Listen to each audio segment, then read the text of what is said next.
We're just going to get started. Tonight's meeting is about redistricting, understanding how redistricting works and how it shapes our political future in New York City and also in New York State as a whole.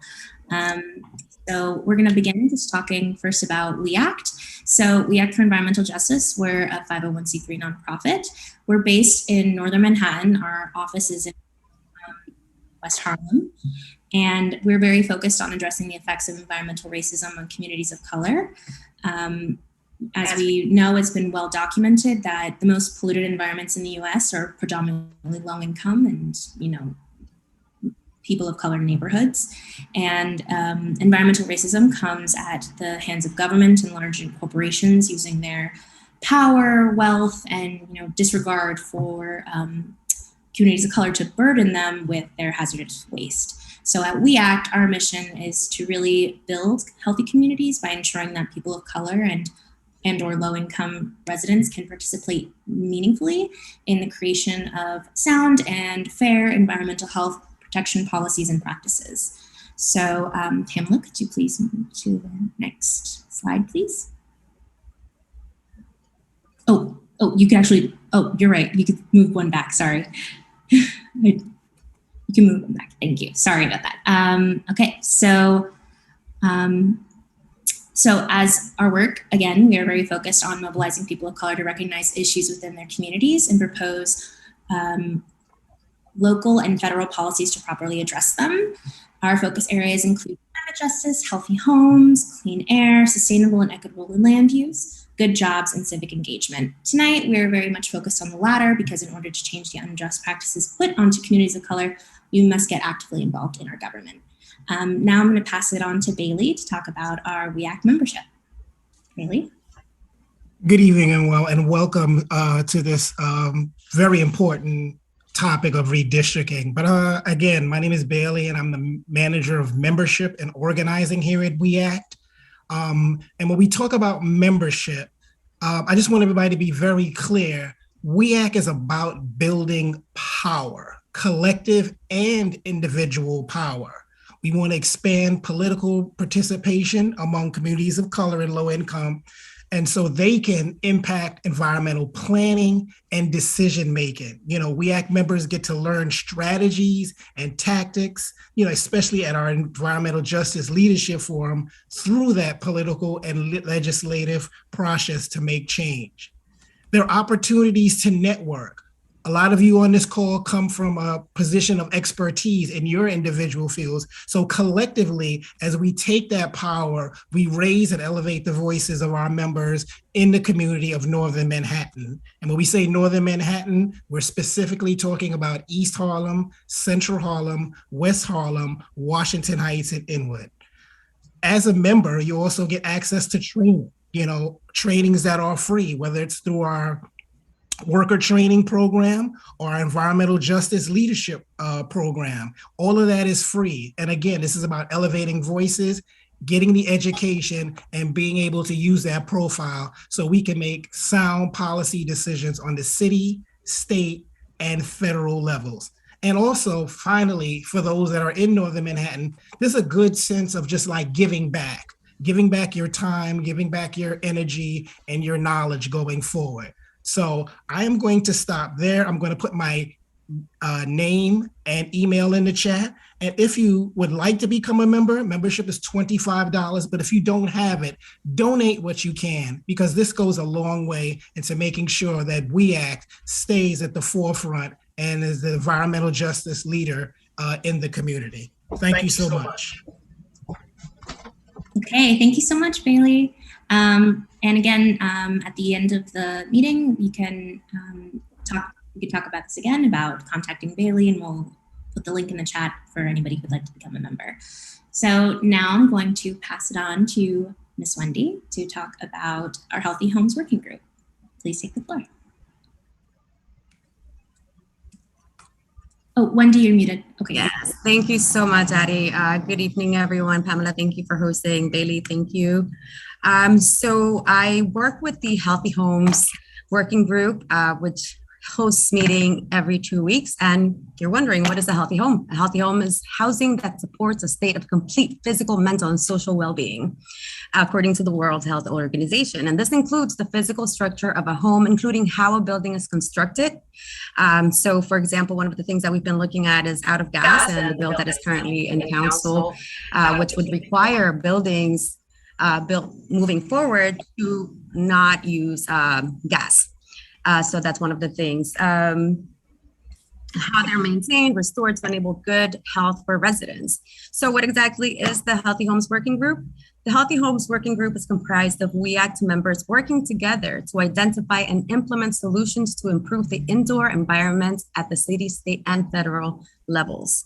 We are mostly comprised of NYCHA residents, but we have a lot of friends of NYCHA residents, some who are present at this meeting today, who are part of this movement, which is what I like to call it. So our work includes educating and raising awareness about health inequities faced by those living in NYCHA, developing policy agendas to ensure safe and affordable housing, and lobby day trips to Albany when we're able to do that again to advocate changes in NYCHA practices and policies.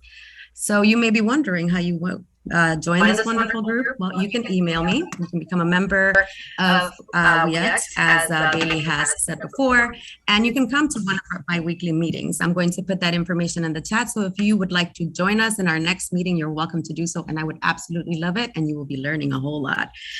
You can also go on our website, and I'll put that link in the chat as well. Thank you so much, Addie. Thank you, Pamela. Thank you so much for that. And if you have any more questions if anybody has any questions about the Healthy Home Working Group, we can talk about them at the end of the meeting as well. So before we really get this started, we're going to talk about housekeeping rules for Zoom, just some community agreements. We're really excited for everybody to have a chance to talk, a chance to share thoughts and reactions. But please do not overpopulate the chat box. If you see that you're talking a lot, maybe step back a bit so that other people can actually have the confidence to speak their mind. And one mic, please stay on mute unless asked to speak, and one person has to speak at a time. I'm going to be focused on the Zoom chat so that I see everybody who's asking questions, everybody who would like to speak. If you'd like, you can raise your hand or you can put yourself on stack. I'm going to be keeping a list, and at the end of the presentation, we're going to have a Q&A, and I will go down that list, and so everybody will have a chance to talk. And as you can see, if you're on the computer, you can see that the microphone icon is right there, and just make sure that that's on mute until you are asked to speak or when it's your turn to speak. All right, I'm going to be passing it off to Pamela. Okay, and also for those callers, for those our friends who are calling through the phone, if you need to mute or unmute, please press *6. So Addie, I want to thank you for opening up for us today. You did a wonderful job. And Wendy and Bailey, thank you so much for sharing some of the other aspects that we have at We Act and what we're working on. So thank you everyone for attending.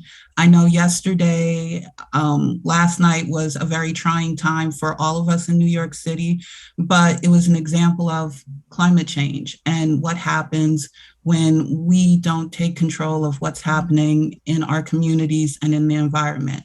And so today, I'm just glad to have you here so that we could talk about what is redistricting. We're going to go over what redistricting is, who handles it, how it empowers us, how it affects us in our community. We're going to be touching on all of that. Who creates the maps, who has a say in that, and why we should be involved. So redistricting is the process of drawing legislative districts. By federal law, redistricting must occur following the census every 10 years. Redistricting happens at the congressional, state, and local level. New districts represent how populations shift. New districts should ensure each person's represented vote is counted equally. Redistricting affects us because they're going to be deciding where the district lines are for all 26 congressional districts in New York State, the 63 state Senate districts, and 150 state assembly districts all throughout the state of New York.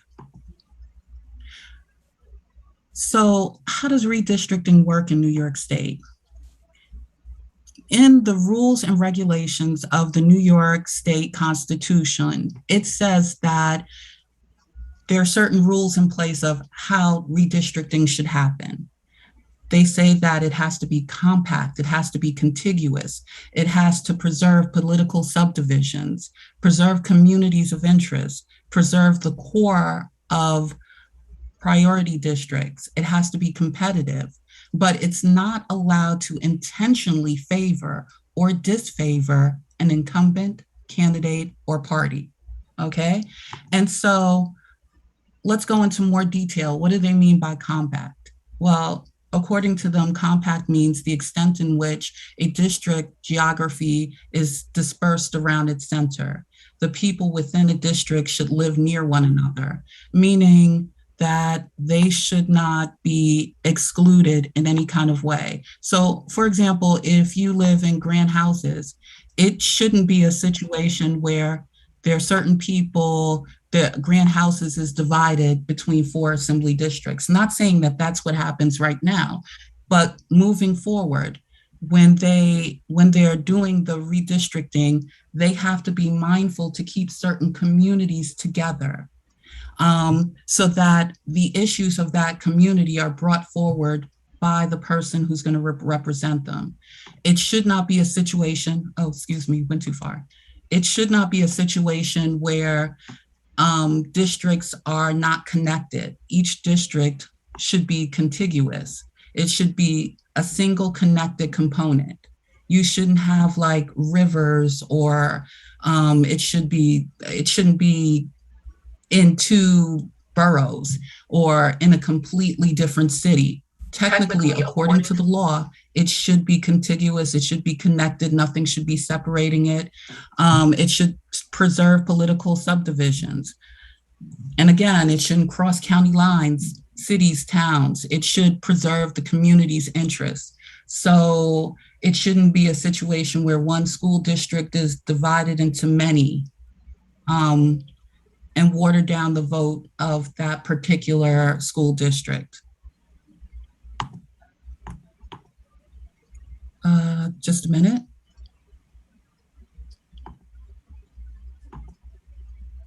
So who are the people who decide how the districts are broken up into? Well, 2 members, it's a 10-member commission that actually designs these district maps. So 2 of the members are appointed by the majority leader of the state Senate. 2 members are appointed by the Speaker of the Assembly. 2 members are appointed by the minority leader of the state Senate, which is right as of today, the minority leader is the Republican Party, and 2 members are appointed by the minority leader of the Assembly, which is also the Republican Party. So these commissioners are supposed to hold hearings. They're supposed to introduce the drafts of the maps. And after they introduce the drafts of the maps, they're supposed to have 12 hearings throughout the state with constituents to go over how we feel about that map. The legislator then votes on those maps. If they're approved to go forward, they can approve them. And when I say the legislator, I'm talking about the state Senate, the state Assembly. They can approve them, they can reject them. And if it's rejected, a second set of maps is introduced and voted on again. So I wanted you to have a look at who these commissioners are. In blue, these are the commissioners appointed by the majority leader of the state Senate and the state Assembly. And in red are the commissioners appointed by the minority leaders in the state Senate and in the state assembly. Now, this is where I guess I could get in a little trouble, but it looks like the appointments from the majority leaders for the state Senate and the state assembly have a more diverse look for the commission. The minority leaders for the assembly and the state Senate, it doesn't look as diverse. And I happen to know quite a few Republicans and in New York City, and I think whoever did the appointment could have done a better job of diversity. The two people in purple with the purple heading, they are voted on by these people. At least 4 of them have to vote on a particular person to make up the 9th and 10th member of the redistricting committee. This is the timeline for redistricting. Right now, we're in September and we're literally waiting for those maps to be presented. And as of today, I received an email letting me know that the maps will be submitted to the public on September 15th. I thought it was going to be today because they were going to have a redistricting hearing today, but that was canceled because of Hurricane Ida.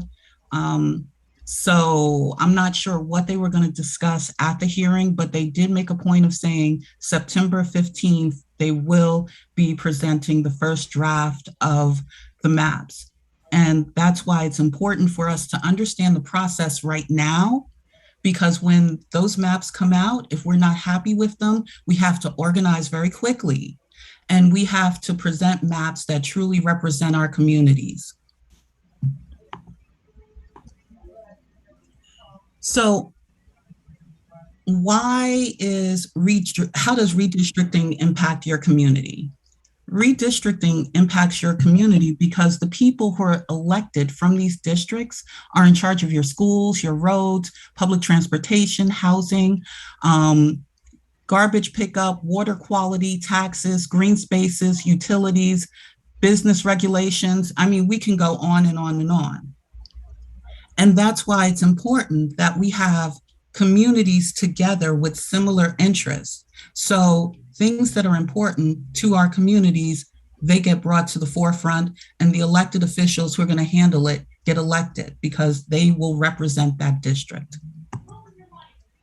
Now, this is what happens when redistricting goes wrong. You have legislators who the community feels as though they don't care about my community. Like they'll feel like they don't care about who we are. We may not see them that often. Their office is not nearby us. You know, they're not coming to the neighborhood as much as they should. They're not familiar with the people who live in their community. That's the impact of unfair districting on our communities. So in order for us to be able to understand how to review the maps and the district lines, to be able to, if we review the drafts that the commissioners present to us, how do we analyze if we were happy with the way our district lines were before, or if we're not happy and we want to do something better, we need to know what they look like right now. And we need to see how we can improve on it. So the first thing I would do is, if you don't know what assembly district you live in, if you don't know what state Senate district you live in, or what congressional district you live in, please copy down this website, because it will tell you what assembly district, what congressional district, what state Senate district that you live in. And then you can go to this website and you can literally see your maps in your community. So I'm going to give you a few minutes to copy down these web addresses. And at the end of the workshop, I'll put them inside the chat so that you can take a look at it if you can't copy it down right now. just going to give you a few minutes to take a look at it and copy it.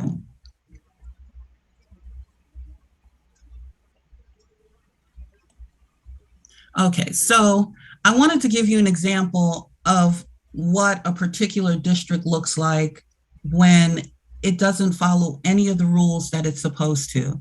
Now, this is not me picking on the state senator from this district. This is me just giving you an example of when a district line, when redistricting goes wrong. It's not his fault.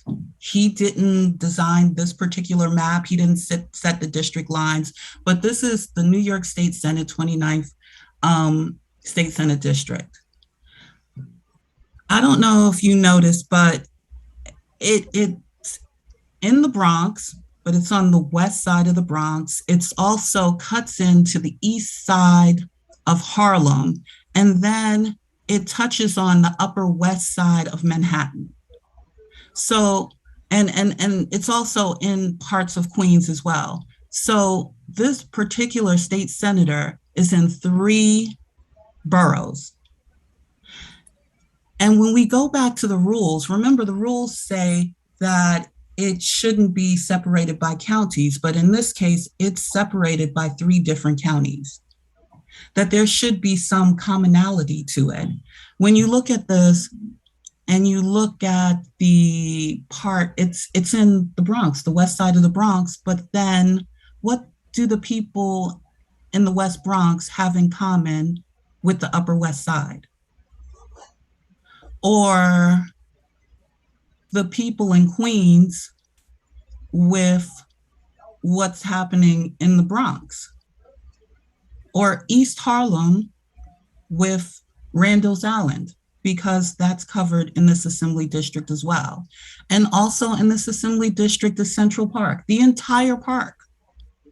So when we're looking at how effective can he, and I'm not saying that he's doing a bad job, but let's say that there's something that happens in the Upper West Side and over here in East Harlem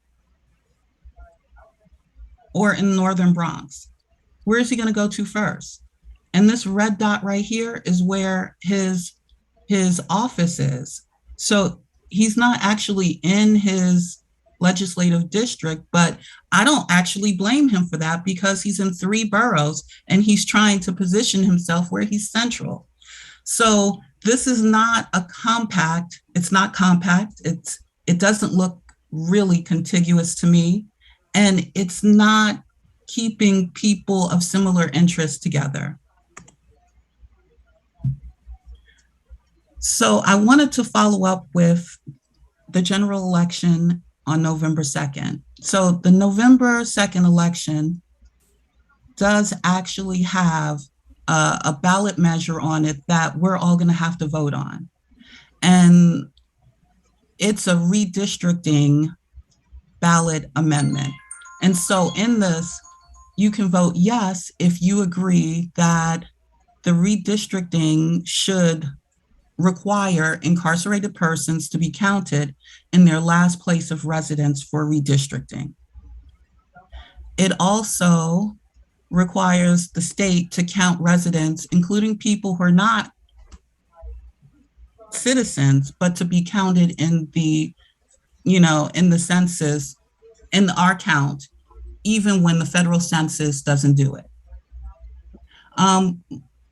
It also wants to cap the state senators to 63 and to move up the redistricting timeline.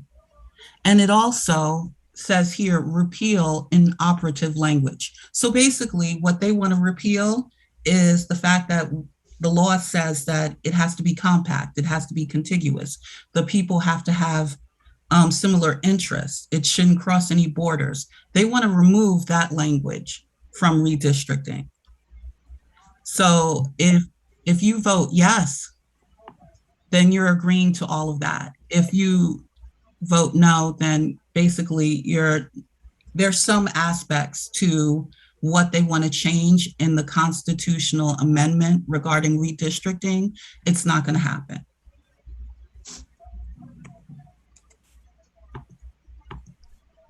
So that's pretty much my entire presentation.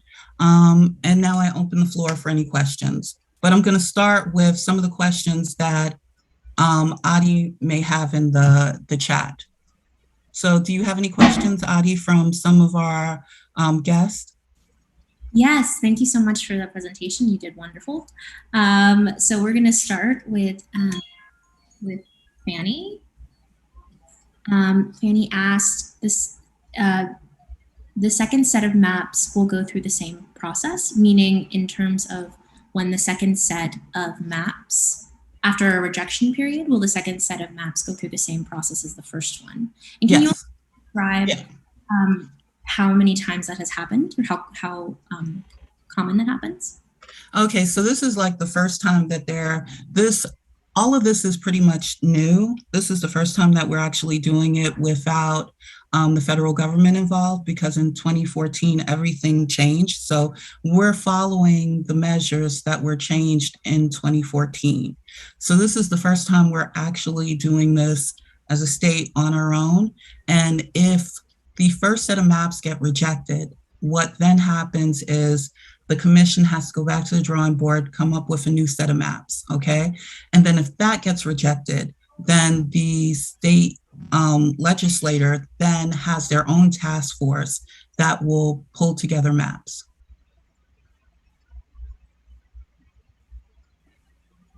Gotcha, okay. Please let me know, please put in the chat if there's any need for further clarification. I saw that Judith Smith's hand went up as soon as we brought up that question. So Judith, please take the floor. Yeah. Who is the one that comes up with the proposal? Is the commissioner? Well, see, that's a great question, Judith. This is what happens. So the commissioners listen right before, I would say in August, the commissioners got together and they held hearings, and they invited the general public to come and submit information on whether they liked the way their district lines looked and it should remain the same, or if they thought that it didn't necessarily meet the needs of the community at large. You had an opportunity to come in and speak. And the commissioners took all of those statements, and at least they're supposed to take all of those statements, review the maps, and work on it. And then what happens after they submit their first draft of the map, it's supposed to go out, the general public is supposed to see it, and then we have a chance to respond at the next hearing regarding that. And they're supposed to take into account our concerns and what we feel is best. Okay, thank you. Yeah, hi, I just want to follow up my question about the second set. I just feel like that second set, you know, it sounds pretty dubious, because how do we know that that first set, how, you know, if the second set is not going to go through the public hearings and everything, how do we know that they purposely made the first set incorrect just so that they could push through the second set without going through public?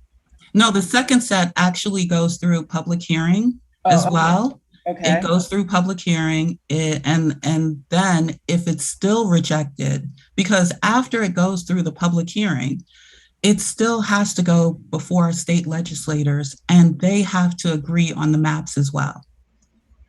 Right, but I'm just, yeah. So, but then you mentioned that the second set gets rejected, and then it starts the whole process over again, like. If the second set is rejected by the state legislator, they have their own task force that they put together that are made up of state senators and state assembly people. They have their own task force, and those folks will then create the maps, and then it will be voted on. And then will the task force be holding hearings and everything as well? Okay. No. So then that's okay. Then how do we know that, you know, the task force will submit something completely different, you know? So, all right. So basically, that's where we get involved, because we then have to hold our elected officials accountable. We voted them in. And honestly, if they do us wrong with these maps, we have the opportunity in 2022 to vote them out, because the state Senate and the state Assembly elections are in 2022. So in a sense, they are under pressure to ensure that they do right by the communities that they serve, because they want to be reelected. Okay. Is my hope. Yeah, let's just hope. Okay, thank you. So do we have any other questions? Yvette, you had your hand up. No, I just was saying that I copied the link to the ballot questions in the chat. Oh, okay, thank you. So what I also want to say as well is, what we want to do at We Act is we want to ensure that everyone's voice is heard. And the best way we can do that is we need to keep in touch.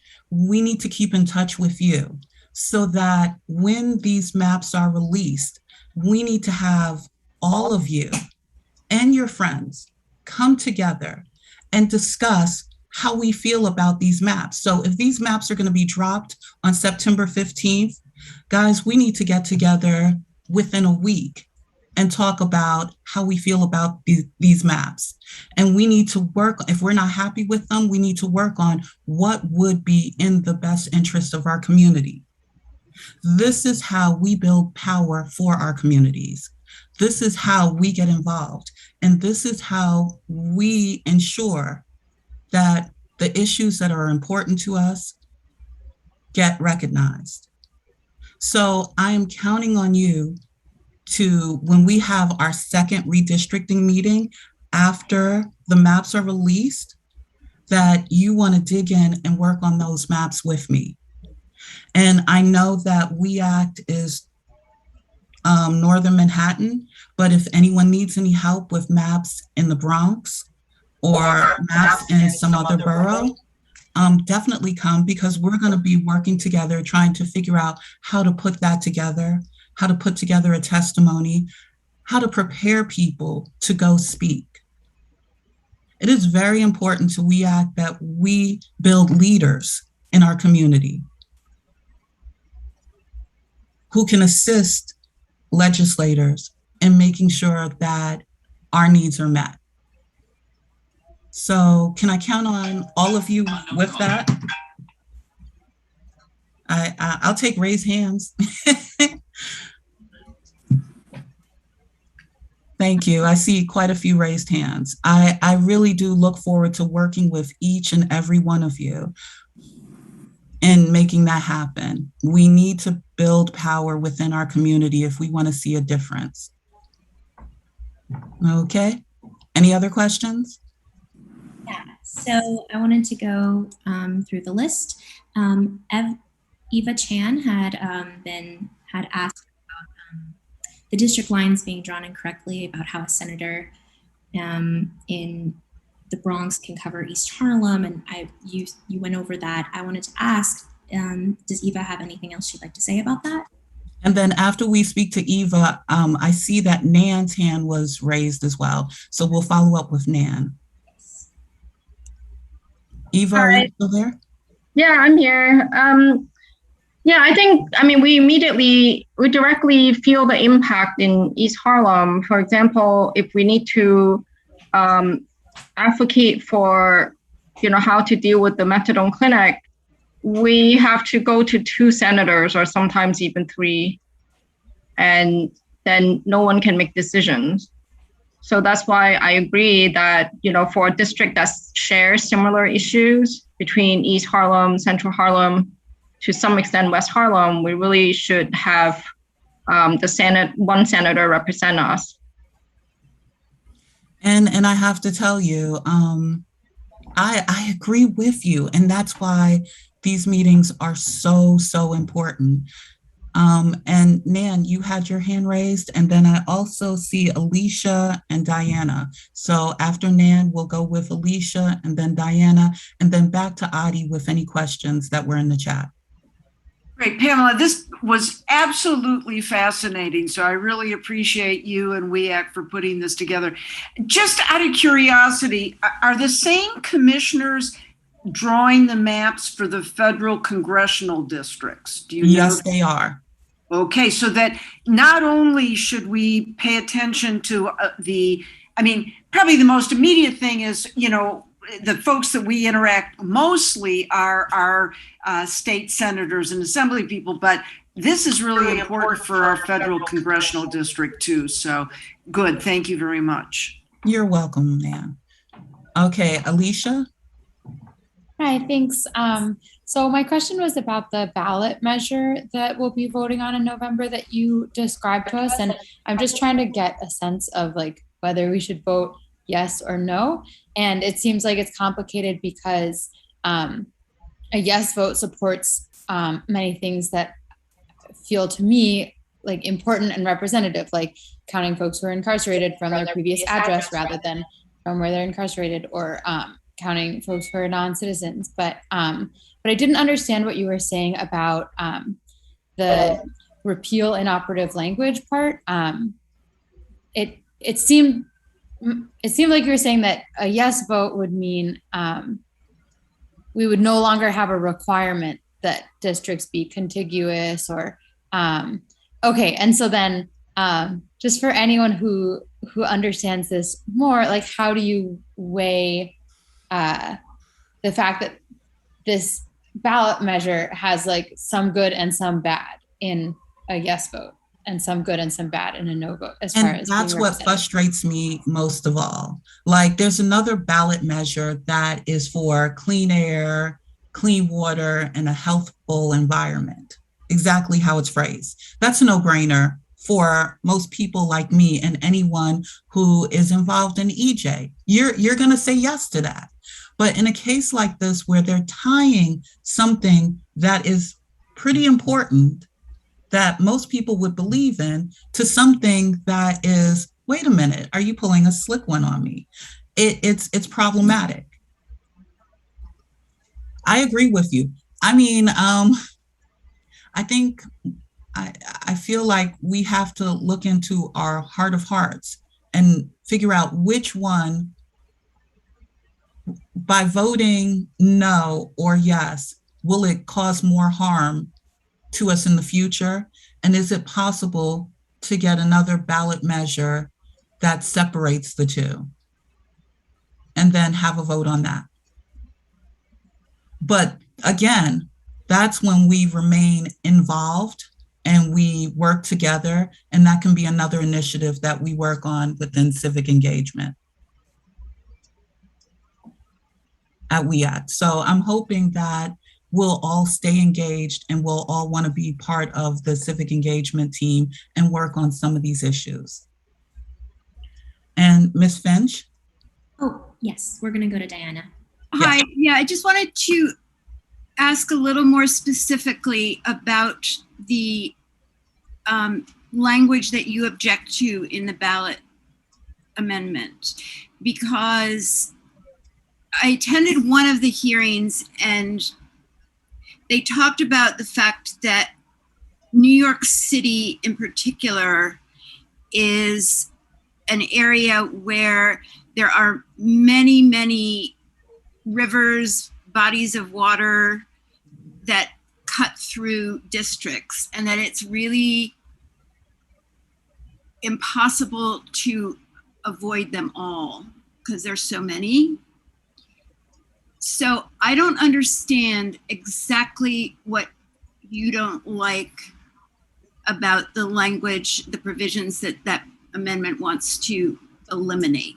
I completely understand where you're coming from with that, but also when you look at like the 29th, and I specifically picked the 29th State Senate District because in my mind, it was the poorest drawn district out of all of the districts that I've seen. So in my mind, that's why I selected that one. When you're in 3 boroughs and you have a sliver of East Harlem. Right, then I agree with that. And I have similar objections to my district, but I don't see how eliminating that language means that District 29 would have to stay the way it is, or my District 34, which connects Riverdale with the East Bronx by a little narrow strip. And many people in the East Bronx don't think they have anything to do with Riverdale, and it's makes it a very unwieldy district for the state senator to cover. So you I don't see how your language, the language you object to, means that those districts have to stay the way they are.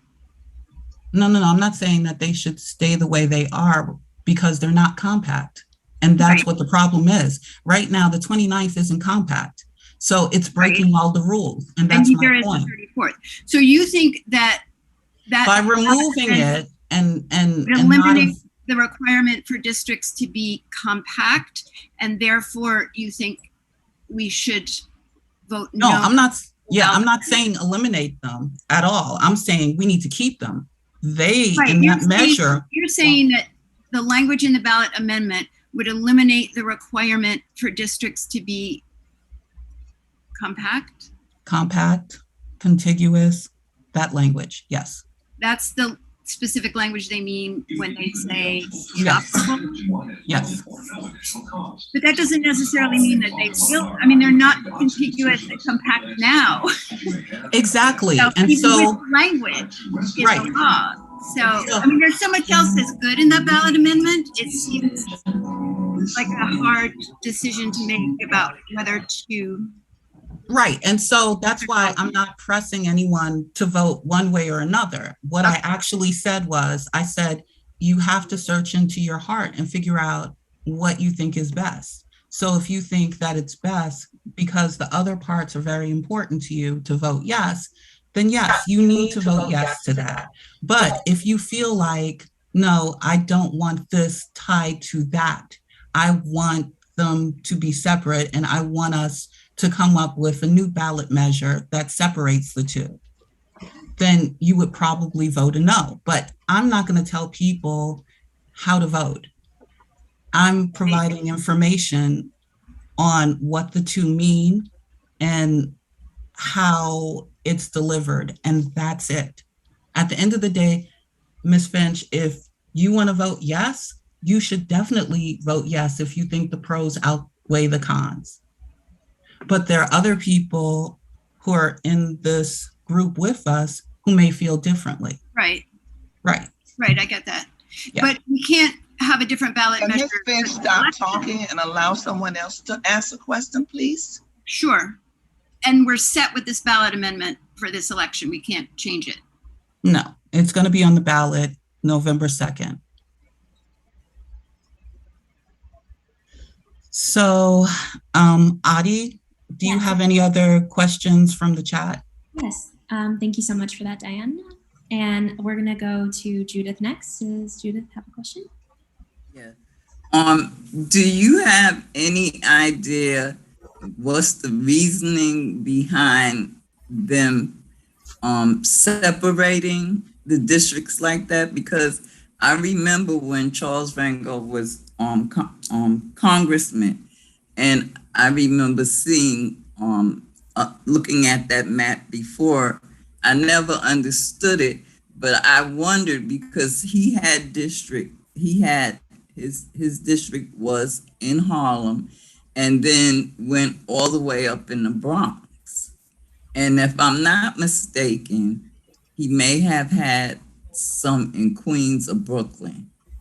And so I wanted to know, like, what's the reasoning, what's their reasoning behind it? And do these politicians have any input in it? So here's the thing.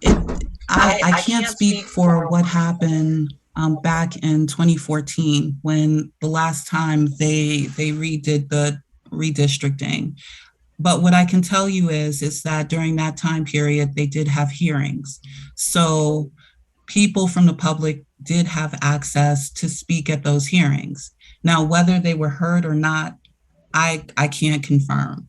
I do know that the federal government was involved, and I do know that there were votes involved. So at the end of the day, we do have an opportunity today to make sure that our voices are heard and to spread the word on how to ensure that we continually use the power that we have. And going to the hearings and speaking up and viewing the district maps and voting and being active in what's happening in your community is very, very important. So what I can say is, moving forward, what I would love is for us to create the districts that we want to see in our communities. And one more, do you know if the politicians have any input into it? Do you know they do have input, because their input is, once the maps are submitted to the legislative body, they have to vote on it. Okay. All right, thank you. Okay, and I see that friend of mine, Shaniqua Charles, is here, and she has been patiently waiting. So, Shaniqua. Hey, peace to the family. Thanks for first off putting the information together and making sure that people are at least equipped with all of this knowledge, because even myself a year or 2 years ago wasn't privy to this level of information. So I appreciate you and the team's efforts in making that happen. The question that I have is, provided the first set of maps are approved, right? Let's just say the first set of maps, go through the process that they need to go through in order to be approved. And let's say they are approved after them being released in that timeline after September 15th. What kind of timeline for implementation can we expect? And it's a bifold question. What kind of timeline can we expect for implementation, for things to change? And how might that impact folks looking to run for state level, either assembly or Senate level positions, minus the regular rules of, 5-year or 12-month residency? Okay, so I'm glad you asked that question. So once everything is approved, the maps will become available in January. For people who are running for office, there is the lines. Okay, so here's the crazy part. For the state legislative races, the lines are blurred. Normally, you would have to live in your assembly district for a year, or in your state Senate district for a year. But during the time period of, redistricting, during that time period, 2022 elections, those lines are blurred. So you can run in any district within your county. So currently I live in the 87th Assembly District in the Bronx, right? If I wanted to run in the 79th Assembly District, I could then run in the 79th Assembly District in the Bronx. Okay. Mm-hmm. But outside of this time period of redistricting, you could not do that. Right. Okay. And I'll be really brief. So by county, just a point of clarification, by county, you are talking Bronx County, Queens County, Kings County, those specific. So anywhere in the Bronx, essentially. Exactly. Or anywhere in Manhattan. Right. Okay. So a person wouldn't. Yeah. Got you. So a person wouldn't be disqualified necessarily if the line was drawn around their house to cut them out of that current district. In other words, they could still run in that district because the redistricting is going on, but it wouldn't be that way for, say, 2024. Exactly. And ideally, you would want someone who lives in that area. Like, you wouldn't want someone from Lower Manhattan deciding, hey, you know what? because it's legal now, I can run in East Harlem. You know, you wouldn't want that, you know, but it is available. So people can do that. Okay, thank you so much, sis. I appreciate you. You're welcome. Okay, so we're going to go next to Kimberly Elickner. I hope I'm saying her last name right, but Kimberly, could you please take the floor?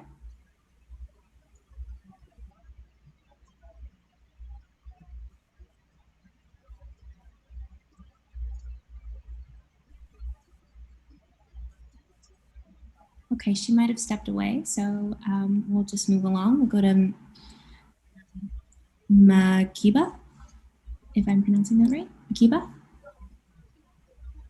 Oh, no, I actually have put my hand down, so it's okay. I had a question about whether or not, in your experience, how involved the community has been in actually reviewing the maps. Just wanted to know if you had an idea of the volume of people who actually are at these hearings to give their opinion about the maps. And then once the maps are released on the 15th, how will you let us know that we need to hit the ground running to help review the maps and give our opinion? Well, what I'm going to do is once I find out about, I'm going to email, if you guys are okay with it, I'm going to email you the link from the commissioners so you can take a look at it. And then I will also email you with a time that we're going to have a follow-up meeting so we can hash out a plan. To anyone who's interested. Thank you so much for that, Pamela, and thank you so much for that question. We're going to go next to Kim. Kim had a question in the chat about the contiguous and compat rule. It seems that some people are really interested in how those rules are put into amendments. So could Kim, if you'd like to speak?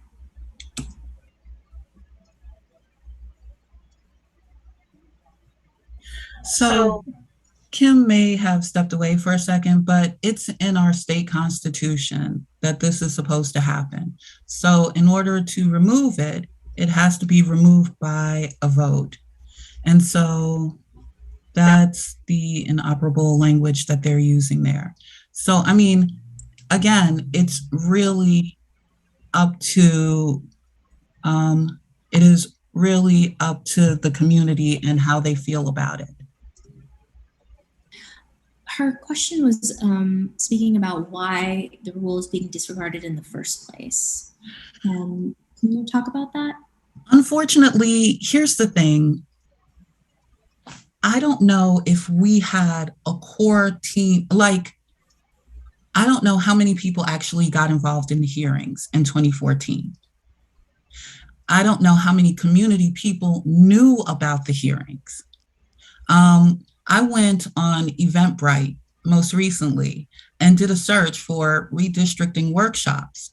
And I found all of 2 redistricting workshops on Eventbrite. One was in Oregon, and then I found ours because I put it on Eventbrite. And that was it. So I went and I signed up for the Oregon one because I wanted to see how different was it in a completely different state. But I feel like we're one of a few organizations in the city that's actually pushing that information out there in communities like ours. So that's why it's so important that the information that you received here today, that you share it. So will you be sharing the presentation afterward? Is that something that everybody on tonight is okay with? Oh yeah, I can definitely share it. I started recording and I can definitely share it. Okay, I would like it, please. I missed the beginning, unfortunately. But well, we're having a membership meeting and we're going to go over a lot of this at our membership meeting on September 11th. So if I hope you all will join us at our membership meeting. You'll hear more about all of the wonderful work that we do at at the membership meeting. And also on September 8th, we're having summer movies and a summer movie. And so I'm going to send that in an email to the group as well, because I would really love for you to attend our summer movie event. Okay, great. Before I go into ARAC's question, I wanted to ask a follow-up on the question before of talking about how redistricting meetings like this, community meetings, hearings are very not well publicized. Do you think that that's on purpose in order to allow these district lines to be drawn like this? I like to think the best of people and hope for the best. So I was given information to share with people. And so I'm hoping, because it came from multiple sources, that people, there are forces out there that really want input from communities like ours. So, and also I feel like we have a responsibility ourselves to share that information. Got you. Thank you for that. Okay, I'm going to go to ARACS. ARACS had a question. If you could please take the floor. Oh, I think Ms. Stewart actually already answered it. Hi, Ms. Stewart. This is Eli's teacher, by the way. But we had a question about the upcoming ballot measure. I think you answered it before, but is there any chance that, you know, the two aspects or part of the ballot measure can be severed? Or is the ballot measure as it's written right now going to be the ballot measure that voters will vote on? It is the ballot measure that everyone will vote on.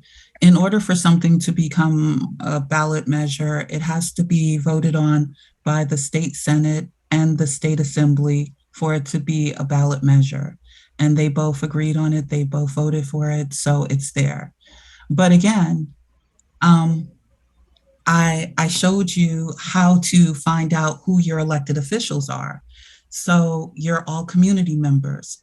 Please reach out to your elected officials and suggest a new ballot measure if you're not happy with this one.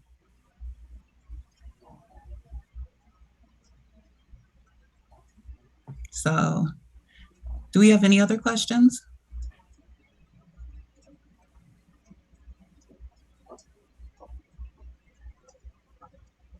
Okay, well, guys, this was absolutely wonderful, and we really do love having you here. And I want to thank you for coming.